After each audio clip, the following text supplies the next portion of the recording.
Hi, I'm Neil Druckmann, creative director. And I'm Troy Baker, I played Joel. And I'm Ashley Johnson, and I play Ellie. So first cinematic here, you'll see as we get to the end, I mean, this opening image, we wanted to match what we did at the end with image of Ellie. Tommy, listen to me. He is the contract. I think it's such an interesting thing to start off with, not only in the past, but also to start off basically. Yeah, that's one of the things we were discussing as we're iterating on this opening sequence, because it used to be, it was all seen through Joel's eyes.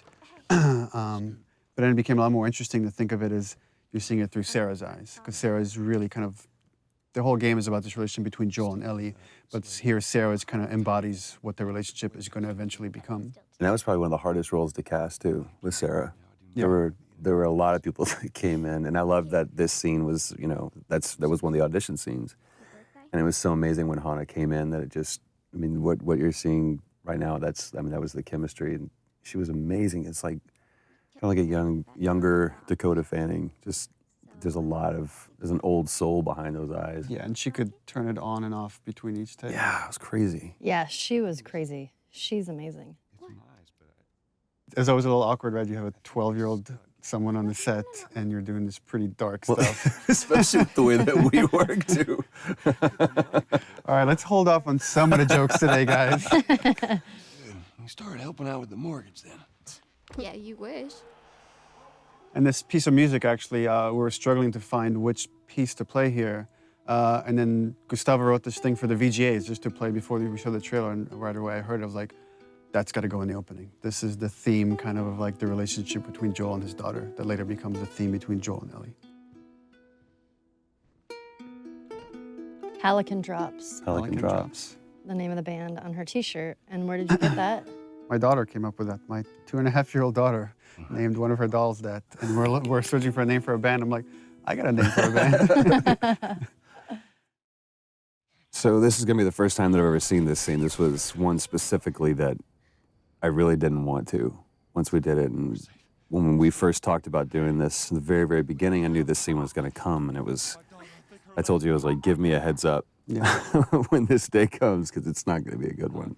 Well, the thing with this scene, it's a super difficult scene to shoot. The first time we shot it, we did like at least 15 takes or something crazy like that.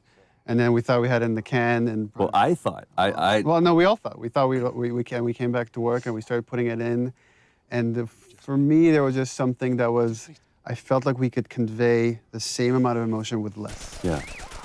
And it was a hard thing to tell Troy because everybody put so much into it, and it's like, we got to do it again. Well, I remember that we got to day come back to this. when you came back and you told me that we have to do this again. Obviously, you know, you'll see why what we're talking about. But this is the defining moment for Joel. This is where he draws that line in the sand, where he has few moral lines left to cross.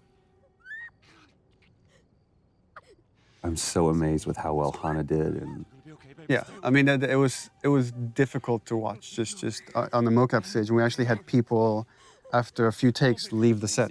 They were like, I can't watch this anymore, and they just took off. But from a story standpoint, it's so important to show just what the violence does and how it like rips apart this family. well, then especially a lot of times in video games, you see blatant violence, but when you personify it and you put it on a face, especially that young face, and you see the devastation that just one life lost can do. And it's just, I mean, this was such a hard day. Such a hard day for both of us. I mean, it was exhausting for her. It was exhausting for me.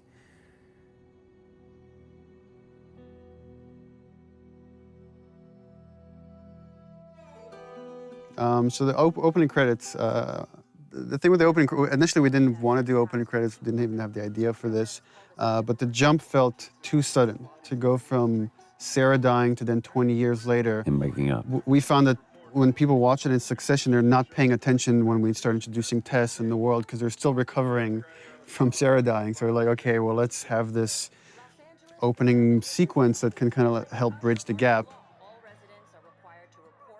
And just had the idea of just seeing this time-lapse video of fungus growing, because so much of the disease and the outbreak is based on this cordyceps fungus that spread through spores.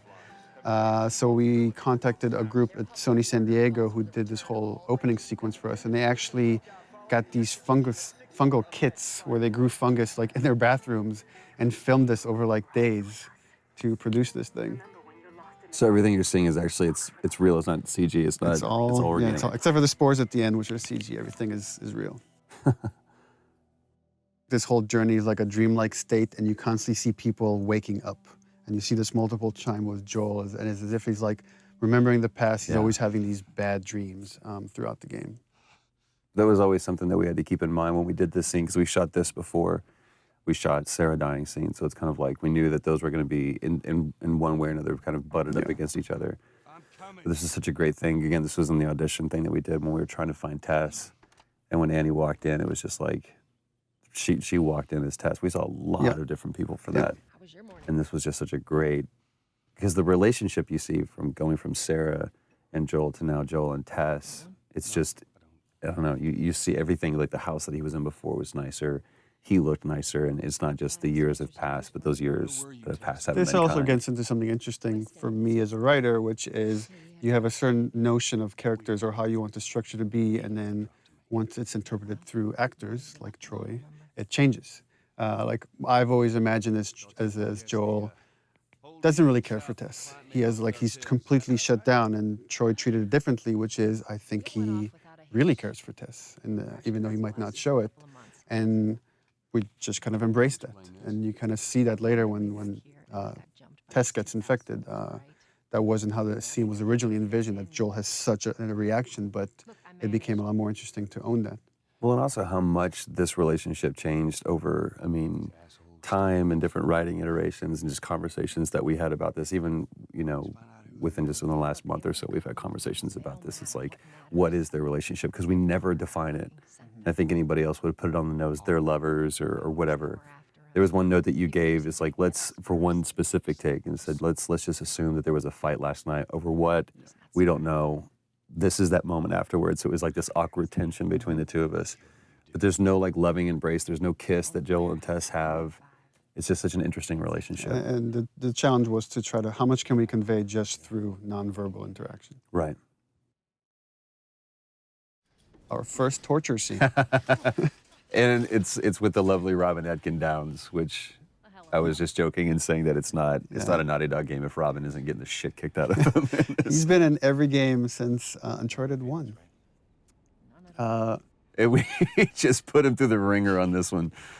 Poor guy. It was important to show just how far Joel has come, from the father you see in the opening sequence to here is a man that is willing to torture someone to just get what is essentially interesting. money in this world. Right, but it's interesting because he's like that brutal enforcer. It's kind of like that scene in LA Confidential where he's Russell Crowe. She's running the show. She's the dominating one, and I'm just brought in to be the muscle. She's the brains of the operation. Yeah, clearly. Stop! Quit your squirming. That's all Robin's expressions too. It's so great. They did such a great job with the facial. Yeah, it's important to note also, all the facial is hand animated. We don't use any facial mocap. We find that we get better results with our animators. And it almost becomes one-to-one. Yeah. It's just genius.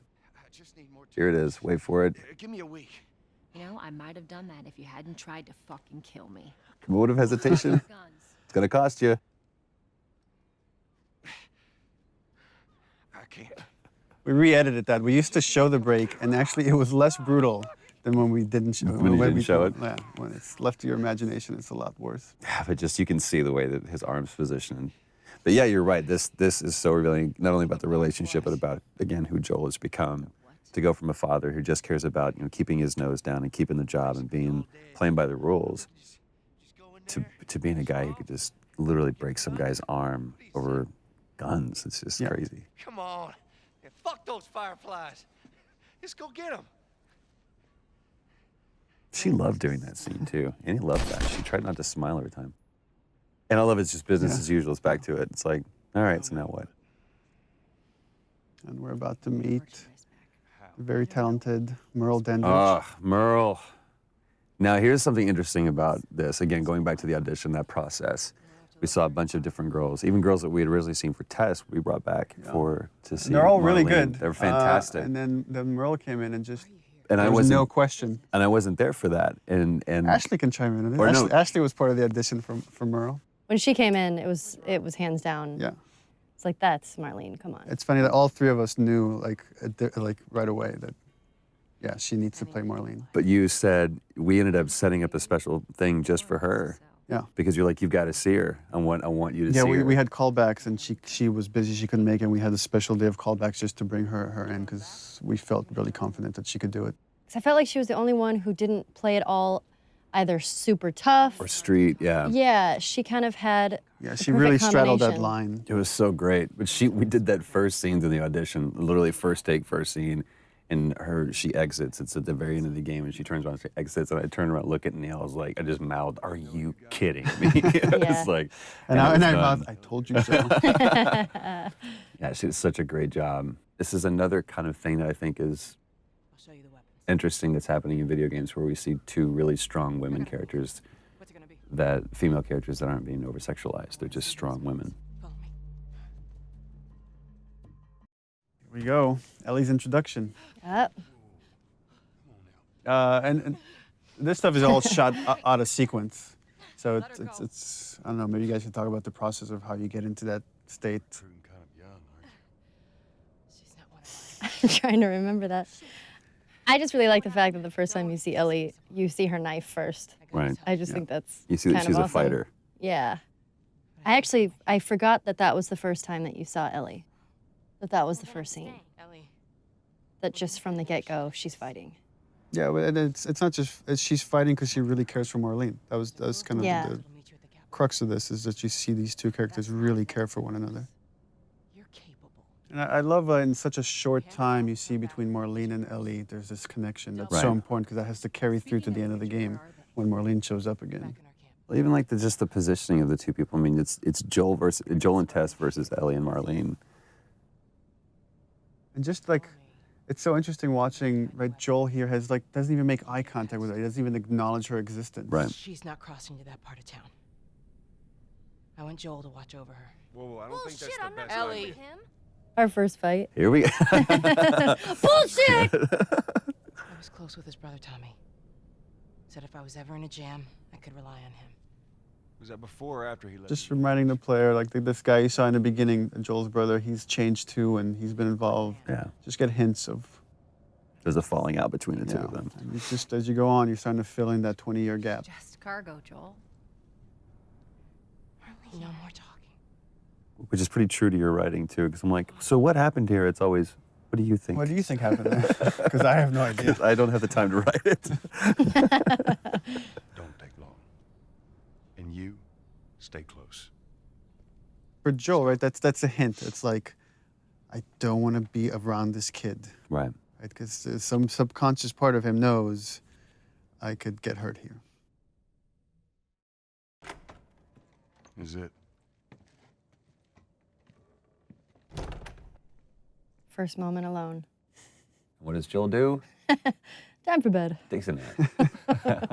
I'm tired. What are you doing? Killing time. I do really like this scene. Well, what am I supposed to do? I am sure you will figure that out. It's a great moment. It's another one of those moments too, where it's like, it just feels like Joel is just always exhausted. Like this world is just bearing down on him. But I love that moment too, where she points out the watch, where we get to establish that watch that. Yeah, and that's Sarah something gave we me. didn't have in the beginning. That's actually something we inserted after the fact. Not for this scene, but there's another scene where we have that. But I also love, like you said, the kind of the juxtaposition between Joel and Ellie, to where Joel's just, like you said, weary and exhausted, and you have this total opposite, almost antithetical thing of like this naivete and this childlike behavior that's wanting to explore. And it here shows up in this. she's talking about having bad dreams, like the idea that they're both carrying this baggage with them, and it's how they first connect.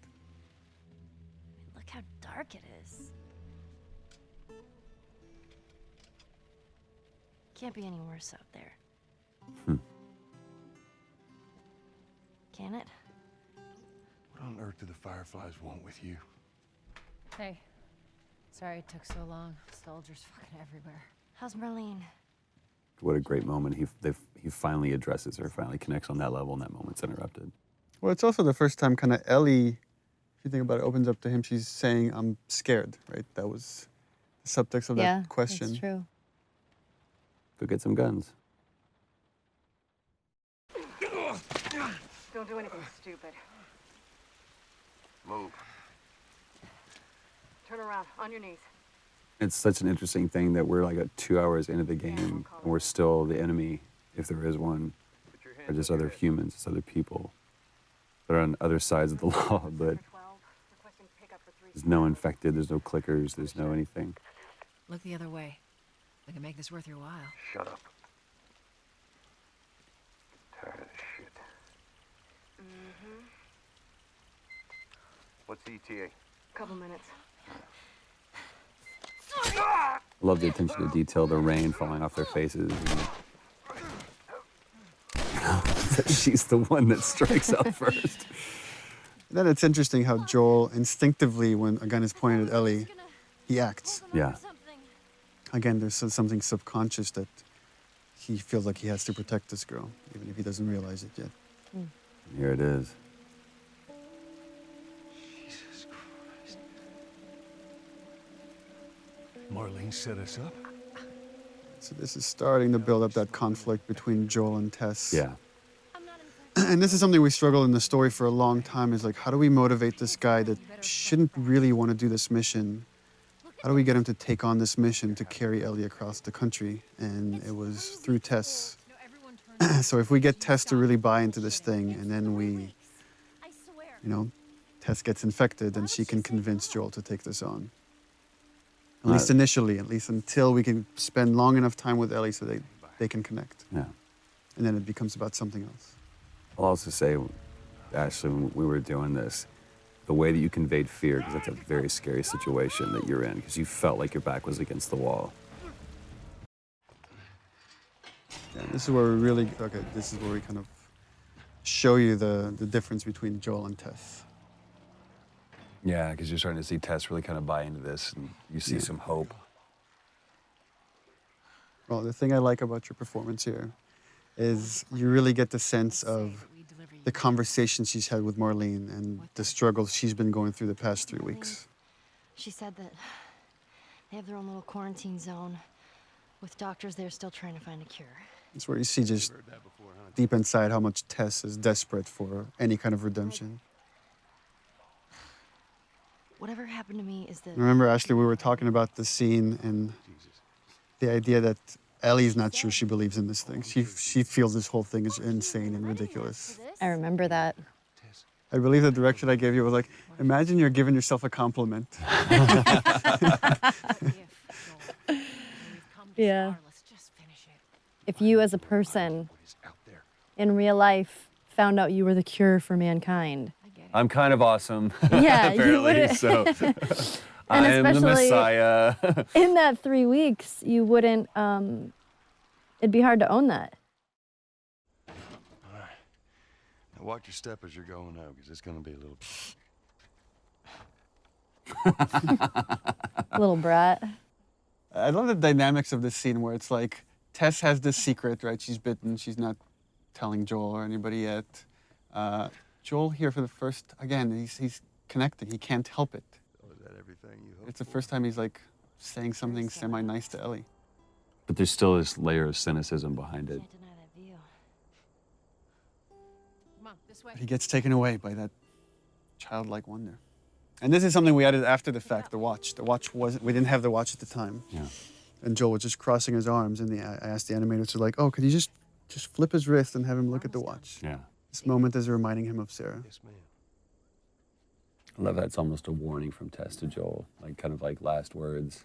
It's like this determination, and you're not sure why. What's Yeah. different now, Tess?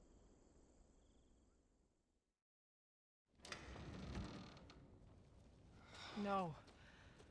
No, no, no. Tess's desperation. What happens now? I love and it totally comes across without many words or anything, just through the expressions on Joel's face, which is, I've put up with this long enough. Right. This is over. I've indulged you enough, Where's Tess. this lab of theirs? Oh, she never said. She only mentioned that it was someplace out west. What are we doing here? This is Yeah, not... that calm, pacifying, trying to talk some sense into you. know that you are smarter than this. Really? Right. Guess what? We're shitty people, Joel. It's been that way for a long I time. love the fact that her character, she knows she's gonna die any minute, but she's still holding on to so much hope. Yeah. I'm not That, well, she's different. going anywhere. Right. Look at her bite. The world could still change. And it's kind of this theme that, like, this idea of, I've done all this crappy things, but it's all okay if I could do this one thing right. Right. And then that kind of moves over to Ellie. And we see that theme later when Ellie, like, talks about it can't be for nothing. I got to point this out. Everybody else, because this was a part of the audition scene too, everyone else did that, don't touch me. They screamed it out. And I love the way she did that, where it was like that first, don't touch me. And it's just that realization. And I love the fact that Ellie's the one that figures it out, not Joel. Oh, Christ. And again, the back and forth Annie's doing between this freaking badass to such vulnerability and constantly jumping back and forth. And she brought that every take. We're all like, because every take she's like full on crying by the end of it. She's incredible. You're right. She's such a badass, but she was so vulnerable at the same time. It's just such a Shows hard two thing to sides of the play. same strength too. God, I'm such an Annie fan.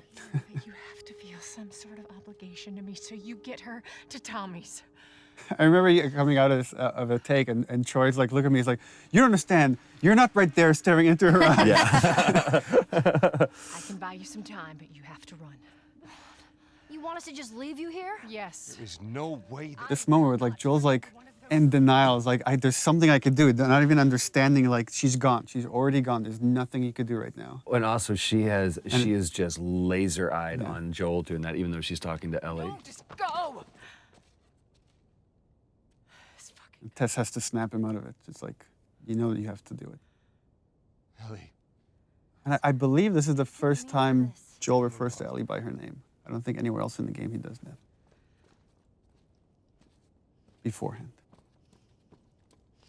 And again, it was important to stay. We stay with Tess, just showing. Here's her emotions finally coming through when Joel is gone. I like how I don't remember if we talked about this, but Ellie has just this, clearly a problem with authority, where somebody's telling her what to do. Yeah, for sure. I think that also, I have a problem with authority. So that came out a little bit in Ellie. Tess.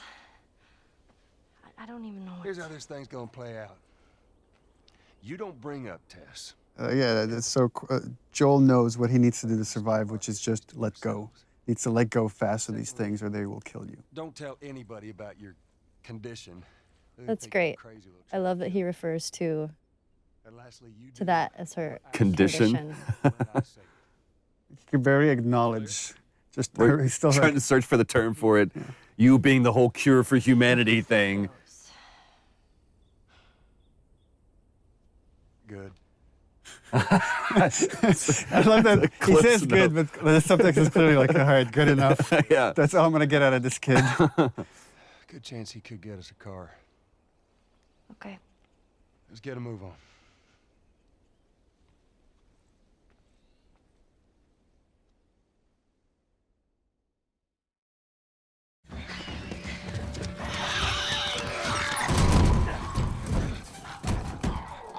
Hey, it's Bill. Lovely Earl Brown. Whoop, whoop. I remember you were kind of geeking out when you auditioned with him. I was. We saw like a lot of people for Bill, and there was a lot of like stars that came in. I was really surprised. Like, but then when he walked in, I was like, holy crap, it's Dan Dougherty from Deadwood. He's amazing to work with. I've worked with him before a while ago, and I just love working with him. You actually hit him in this scene in the face. That's right. I did. Right there, and we kept it. And he kept going, what a trooper. That's one of my favorite things, is when he goes, am I dead? He was sick that day. Yeah. He was like getting over a cold. I did hit him, and I felt so bad because it was a complete accident. I think I didn't realize my swing was going a lot faster than I thought it was. Of many people that you hit during the shoot of this project. Yeah. Getting It into happens. character. Well, I also love this business that he's doing here too. That was something that he completely made up. He's like, you know, working on the sword and. Listen to me, you little I shit. love this. I need you to shut up. Again, I love this moment, this paternal thing. Like, just shut up, kid. I need to handle this. He's always a dad. Actually, Bill, they are. Well, it don't matter because I don't have a car that works. But there is one in this town. Parts. There are parts in this town. Meaning that you could fix one up.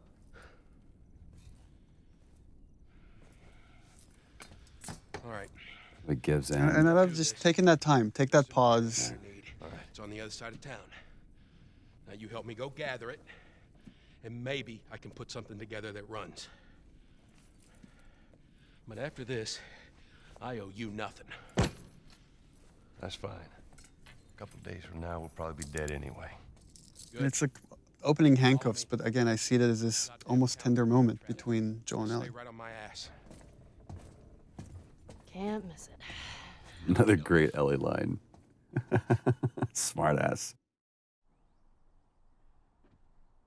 Remember the rehearsal for all these scenes? So we would shoot these things in chunks. So we'd bring like Earl in and Ashley and Troy and just shoot we're gonna shoot the whole Bill sequence. And talking to Bill, and he's about to talk about a partner that he's had. We've talked, there was a question that brought up, is like, what kind of partner is this? And Earl asked, is Bill gay? And I said, well, he could be. I mean, it's really up to you. Well, no, you gave the standard response of, What do you think? Because I really want him to own it. I thought he was when I wrote the part, but I really wanted the actor to own it, and he did. I mean, he made that decision to make him a gay character, and again, it's not something we ever explicitly say, except for the magazine that Ellie steals. Right.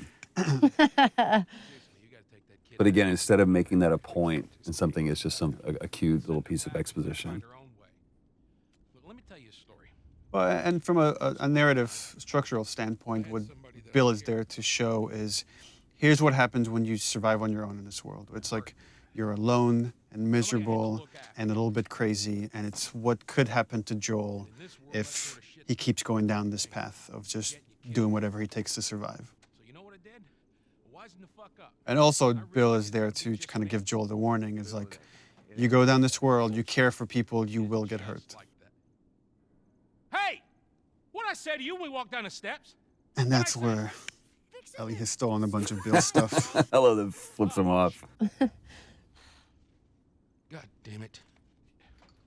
You keep babysitting long enough and eventually... I love that line of fixing the stupid pile.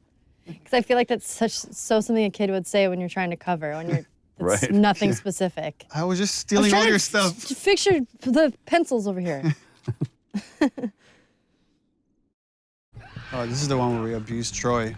And I was like, you have to fly face first into the ground. And he's like, but I should roll. No, fly face first into the ground. Yeah. It was like, well, if I roll this way, then actually, they're like, it looks too ninja. We can't do it. So I literally just had to eat shit time after time again. It's like seeing stars. It was great.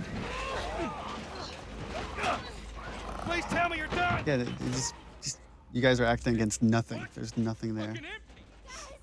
And something we always had to remember was bring the tension back. Anywhere